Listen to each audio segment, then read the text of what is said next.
Hello, everybody, and welcome to EduMatch. So follow along with us on Twitter. Hopefully, you're also tuning in at podcast.edumatch.org/tweet talk.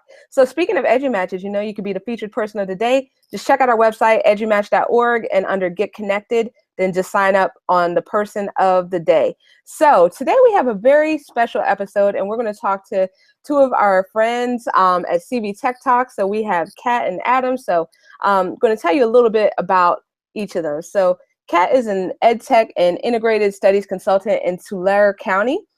She is a Google certified innovator, Q Rockstar faculty, and an ISTE presenter.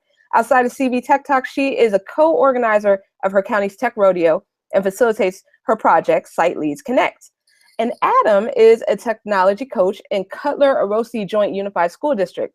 He's a Google certified educator levels 1 and 2, Google certified trainer, and Apps Events Admin 1 and 2 certifications. He's been in education since 2003 and was a 2017 Q Leroy Finkel Fellowship finalist. He's also presented at ISTE, and I got to see y'all at ISTE a couple weeks back. So welcome, welcome, welcome. Glad to have you guys here, CV Tech Talk. Thank you. Glad to be here, Sarah. Yeah, Thank you. I feel like I just saw you. That's right. I know, right? It's like deja vu, right? All right. Well, we're going to go ahead and jump into the questions. So the very first question for you all, what's your background in education? So what brought you to this field that you all love so much? So I actually taught music before I went into public education. And what I really like about education is I'm passionate about it because I saw my brother really struggle a lot in the traditional school system. And so really wanted to help there be opportunities for all types of learners. And then in public education, I taught kinder first and second, fifth and sixth grade. So I did a lot of the elementary level teaching in Sanger Unified, which is a rural area here in the Central Valley of California. And then I was an instructional coach. I was on the dark side, as some people say. I was a summer school principal for a while. I never said that. Right. Anyway, loved it, by the way, love it. And now I'm at the county level working with, and I really have a passion for working with administrators as well as teachers in providing opportunities for students. All right, that's awesome. And how about you, Adam? Well, man, it's a interesting, long story.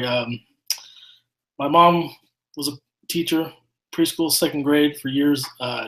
Sister is an educator. My dad's been in education. My brother's now a professor, or he teaches fire science at the junior college level. So pretty much everyone in my family has been involved in education one way or another.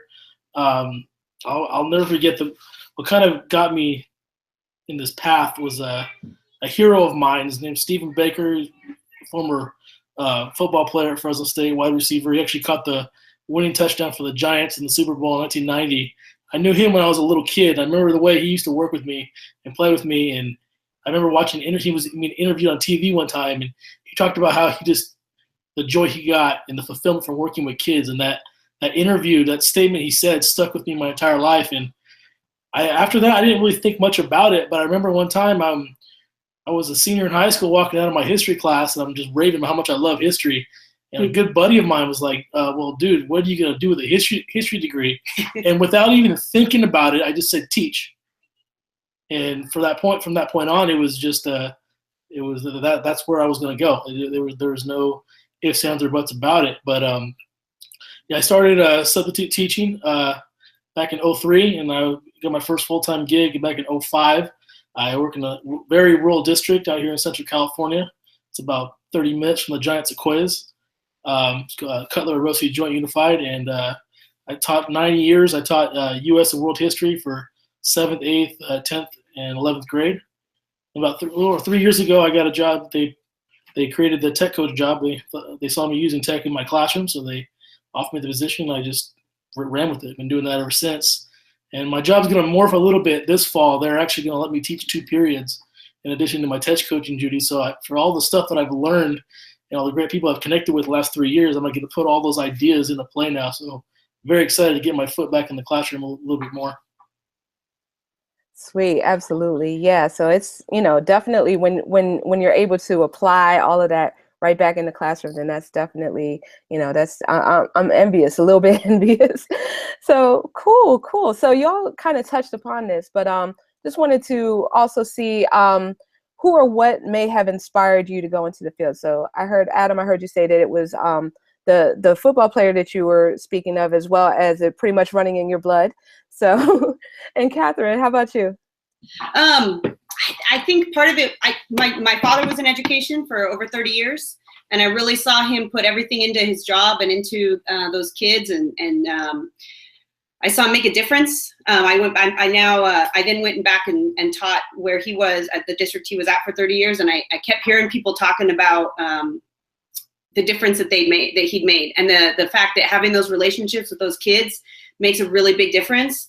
I was very fortunate because I was in a home where I was very supported, but some of our students don't have that, and so to be able to have that, provide that relationship and that stability for those students and really inspire them that they can be more than they think they can, I think really, and I didn't see that until I was an adult, and I went back and I started talking to some of my dad's former students, and then I really saw that, we really can make a difference. And as a kid, I didn't really, it's just my dad, I don't really think about it. But then when I started teaching, I started seeing that it really is all about those relationships. It's really all about the students. So I would say that would be my inspiration, would be my dad. Yeah. Absolutely. So y'all are from a line of educators, both of you. Yeah. Pretty much. Yeah, absolutely. But definitely the relationships piece, the relationships are the foundation of learning pretty much. So, yeah, so great to hear you guys say that. Okay. So when, where, and how did you all meet each other? So should I go? You go ahead and start. Okay. Well, we actually knew of each other through Twitter. Yep. But had never met in person, even though we probably, we found out later we were at similar conferences and such for a couple years, and even in the same session, and put it together, but never really officially met. So when I got the job at the county, Adam works in my county, and I remember hearing that that he was gonna, that, oh yeah, I know that guy. He's on Twitter. He does some good stuff. He's doing good stuff with his kids.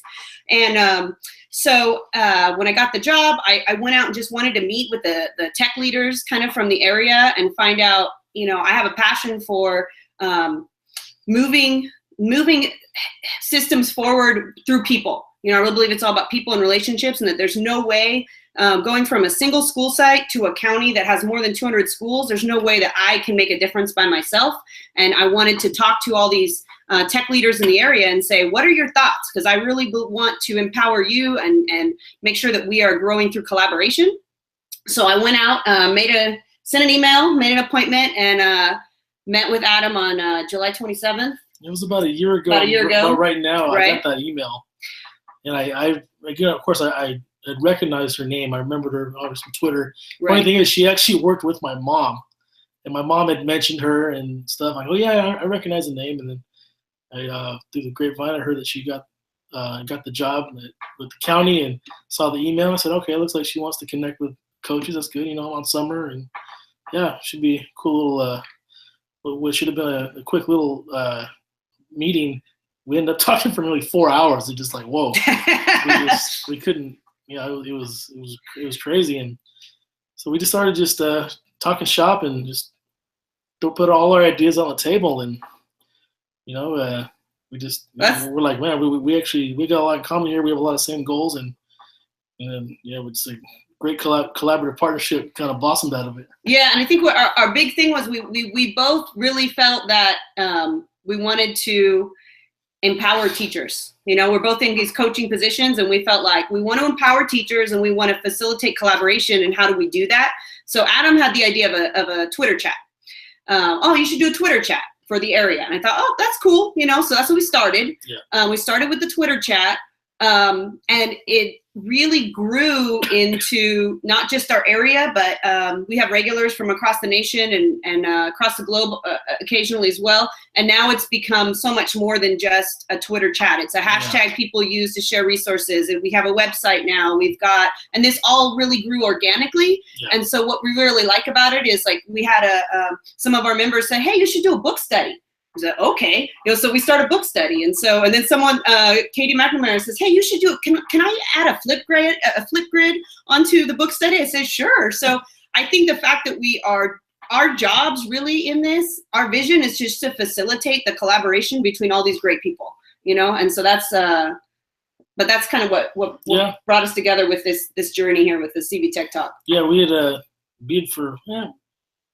we'd been kind of active on a lot of different Twitter chats for a while, and that's how we kind of knew each other, and we were so kind of inspired by it. We got so much out of it, yet we knew people we worked with had no idea about this other world of Twitter chats, and we're just learning. Our learning rate curve was so much greater than everybody else, and we want to get everybody else involved, but we didn't know how. Then we met up and we started sharing ideas, and the chat was born, and I guess the rest is all history. It's just growing more than we ever could imagine. Yeah, there's definitely a need for this kind of collaboration. So it's great that y'all are making that happen in your area and beyond. So because I know that we all met, like, y'all are on the other side of the country and I'm on the East Coast, and I heard about y'all and all the great things that you were doing. It was just like, wow, so join the Voxer group. And y'all are like everywhere. Y'all are on Twitter, y'all are on Voxer, y'all are on Facebook. So just everywhere. Huge shout out to you guys for all the work that you do. So can you tell a little bit about how, like, people might be able to get involved with CV Tech Talk?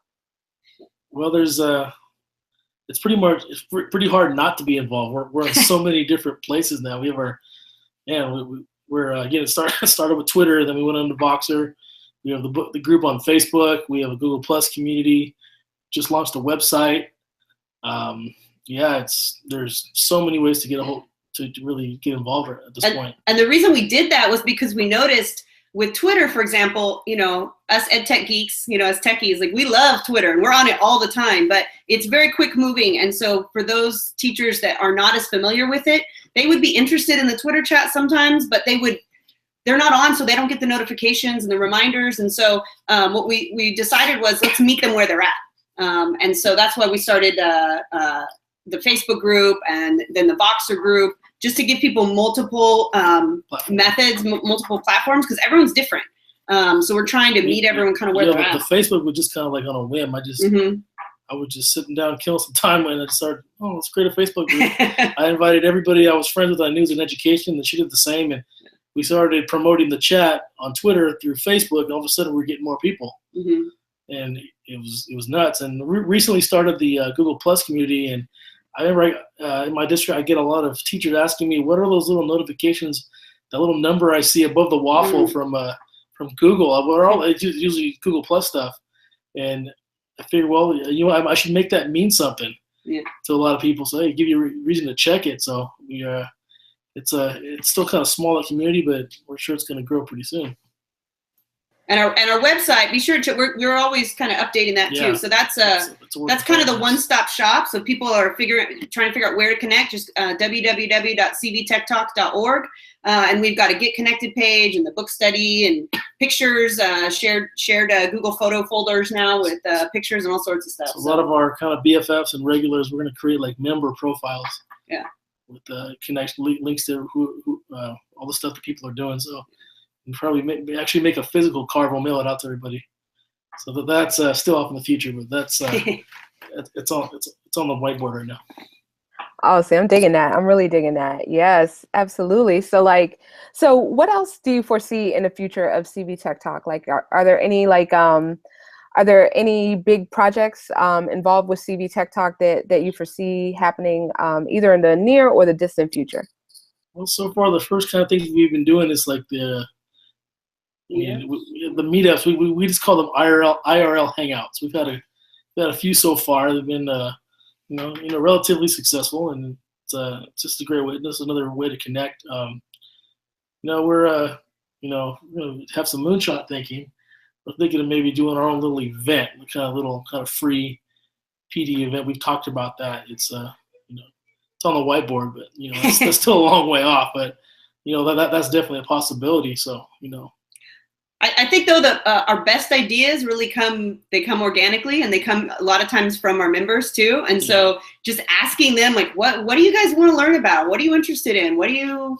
That's kind of where we get where we get the best ideas, to be honest. Because really, it's not about us. It's about everyone that's involved. And so if they say, hey, I'd love to connect this way, that's kind of what we want to do. So people told us, hey, we want to meet up. We want to have real life meetups, and that's kind of where we started our IRL hangouts, and we'll just keep growing them. And as other people, as people have ideas, hey, why not? Yeah. That is awesome. And that's like the best way to do it, to create it and then hand it over to the community. So absolutely. I definitely dig that. Okay. So just switching gears for a second. So on Twitter, I see the hashtag ADAKAT. So could y'all explain what that stands for, what it may mean? It kind of started off as a joke. It was just, it's just the first three letters of both of our first names. So ADAKAT. So it's we're doing something collaboratively, and Adam goes, oh, we should make a hashtag when we work together, And I kind of laughed and said, oh, that's corny, and then it stuck. And then people started actually using it. I think he was the first person to actually really put it on Twitter was. I think it was Dave Burgess. Besides us, Dave Burgess himself is like, he put ADAKAT. We're like, whoa, this might be a thing. And then, people will see us like at conferences and they'll hey, ADAKAT, and like, oh wow, it was just a joke, but it kind of stuck, and we're just gonna run with it. Why not? Yeah. I have an ADAKAT tab on my website, so that's where I house all of the stuff that we do together. So, but I guess it just represents like.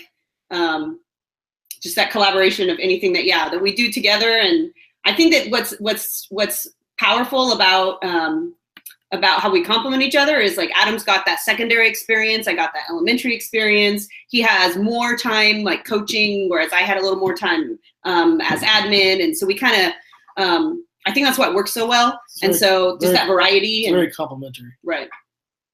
So. Absolutely. So that's cool. That's cool how y'all kind of balance each other out, in terms of like your areas of experience. And so that is really cool. So, all right. So what other kinds of projects are you working on individually? Kat, what about you? Sure. I'll start. So right now for my Google Innovator project, I'm working on a project called Site Leaders Connect. It's siteleadersconnect.org. And it was what came out of was we have a very rural area, as we talked about before, and so I saw that there's when you're at a school site, you have people. Some people still teach in silos, but you've got teachers next door, right? And as a principal, we got a lot of single school districts where those administrators don't have another administrator on campus or even in their district because they're a single school district. And so the next administrator is miles away, and they didn't really have a place to connect. And so I wanted to meet that need because I really feel that, connections are the way that we learn. And so the idea is to kind of create like virtual PLCs, and go that route. It's been exciting because there was a lot more interest than I expected, but the interest was a little different than it's kind of interesting to see what people are interested in. So I'm going to continue, just like I talked about at the Innovator panel, as you heard Sarah, just continuing to figure out what is it, that end user, what are their needs, what are they wanting, because my job is to facilitate that collaboration. And if it needs to change a little bit, then that's what we'll do. But it's something I'm really passionate about because I really believe that, if our administrators don't have vision and aren't supporting our students through their support of empowering teachers, then people like Adam can't do their jobs, because if the administrator is not supporting that coach by telling the teachers that that's important, then it's really pointless for the coaches to even be there. So that's kind of my project is going after those administrators and building their capacity and getting them excited and inspired. Absolutely. And the gears turning one another. So absolutely. Yeah. All right, cool. And Adam, what about you? Like projects or events, recent exciting things that may have happened? It's I'm working on a project right now. It's called the Cardinal Innovation Center. Cardinals are the mascot for our high school. I As I kind of got my really feet wet with my job, I started just kind of almost out of the blue. I started going to classrooms. I see students who are bored. These are your kids who need to be challenged. Kids are very intelligent, but the pedagogy is not, it's not working for them. They end up either being really bored and just giving up, or they cause problems in class. So I was wondering, we always kind of pander to the lowest common denominator. Those low kids. That's all we're worried about. But what about the kids who need to be challenged? So I started, working with some teachers where I said, here, give me those high kids that get it. Okay, send them to me. I'll lower your class size. You can work with those kids who are low. Give me those high kids, and I'll create some kind of like tech infused activity for them to really be challenged. So it just kind of morphed. When I started working with Catherine, she said, hey, that's a pretty cool idea. You should apply for the Leroy Finkel fellowships. All right. I applied. I got in, became a finalist. It was great. And then it just kind of snowballed from there. I kind of created, now it's a virtual and a physical learning space now, where the physical space, it's not your typical classroom. I've inherited, a good friend of mine, Ed Campos, donated some flat screen TVs and some a lot of cool tech toys and stuff. And we really kind of redesigned the physical space. Flexible learning, flexible furniture. We have whiteboard walls, floor to ceiling. It's really cool. I even put in a movable stage in the middle of the room. So I have no front of the classroom, but there's definitely a center, and it's pretty cool. But the virtual space, which has taken a lot of my time, it's a website. It's cardinalinnovationcenter.org. It's meant for my middle school and high school. For teachers, on the teacher side, there's a teacher portal where they can click there and they can plan with me. They can book themselves onto my calendar, and I have 5 different kind of 4Cs infused lesson models where we can really plan for them to really get their kids either to come into my room or I go into their room, or we split them up, however, and really get those kids creating, but not instead of consuming content. So for the students, there's a variety of ways for them to get involved. Kind of like mini clubs. There's one called the YouTuber Crew where I'm encouraging kids to give them a platform to create stuff on YouTube. We have a blogger cafe where kids are going to write, and I want you to write what you want to write about. Don't be writing essays for school. You guys are going to blog about your interests. We have a Book Snaps gallery where students, whether it's from the library, it's from a textbook, it's a novel read in class, they take book snaps and they submit them to me, and I display them and I curate them so kids in the future can go to the gallery and see what other kids have shared their ideas about each book, and it's they're sharing their knowledge and ideas. We have a sketch notes gallery that's designed to do the same thing. I just started another one called a meme gallery. That's going to be fun because I've done a lot of work with kids making memes using Google Drawings, and they're pretty creative, so I want them to share it on there so it's a resource for them to go to any time of the day. So I'm going to actually get to my district has gotten behind this project, and it's going to be open before and after hours, so kids have a place to come, safe place to come to get on Wi-Fi. They'll have whatever tech tools they need, no tech or all tech or no tech, whatever they need to kind of do the job. So when I presented this in the Google Teaching Theater at ISTE. I compared it to being an onion on steroids, because it's got so many layers, and it's a lot to take in. But I've had it in my head for so long, just kind of put it out there, and a lot of teachers can pick and choose what they want to do. They can make their own innovation center of their own classroom. They don't have to do everything I'm doing, but they can pick and choose what works for them. So that's kind of the idea behind it. That is super cool. I love that. In terms of like all of the choices that the students have. So that's fantastic. And congratulations on on being a finalist. So that is awesome. So I heard you just mention ISTE, ISTE 17. So how was that? And what were your big takeaways from ISTE? It was a blast. I'm working on it right now. It's going to be a blog post, but I was on a mission to take a selfie with everybody that I've met on Twitter, but never in real life. And I probably get like 30 or 40 people that I got to do it with, probably more than I'm sure I missed out on. But for me, going to these big conferences, it's all about, those real life connections.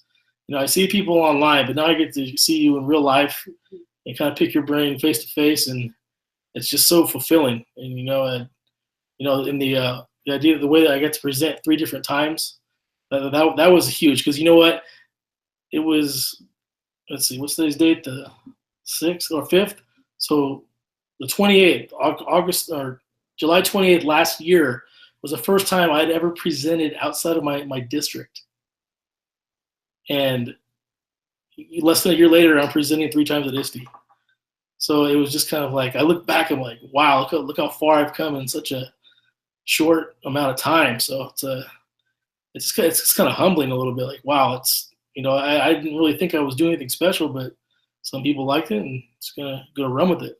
Well, I think it's a testament too to just getting out there and getting started. Yeah. I wasn't even on Twitter until, was it like 2 years ago? Year and a half ago. It's ridiculous when I think about it, And now we like moderate a Twitter chat. I'm on all the time, and I love it. And I do PDs about it. And I have, anytime I'm doing a PD now, I've got a separate projector set up so that everyone can see the Twitter feed going on at the same time. And so it's become really a part of everything I do. And so I think that really, like you say, it's just a testament of how just getting out there, and so letting teachers know, just get out there, get started, and you never know what's going to happen.